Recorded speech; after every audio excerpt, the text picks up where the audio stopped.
estudio segundo de la ESO en CPB Pola de Allande. El libro que voy a recomendar se titula Donde los árboles cantan, de Laura Gallego. Esta historia empieza en un gran reino llamado Norcia, donde habitan nobles, reyes y campesinos.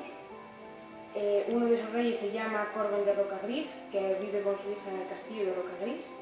Todos los años se reúnen en el gran castillo de Norcia para celebrar el solsticio de invierno, donde allí Viana se encontrará con su amiga Delicia, su prometido Robián, que se casarán al empezar la primavera. Durante la cena, luego uno de los personajes de la historia da aviso de que los bárbaros, unos guerreros que habitan al sur, van a atacar contra los nortianos. Ellos no hacen caso y eso traerá consecuencias.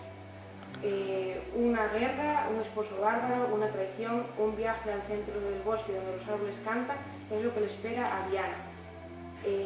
Esta obra me ha gustado mucho, mi personaje favorito ha sido Viana porque a pesar de ser una doncella aprende a cazar y a sobrevivir en el bosque.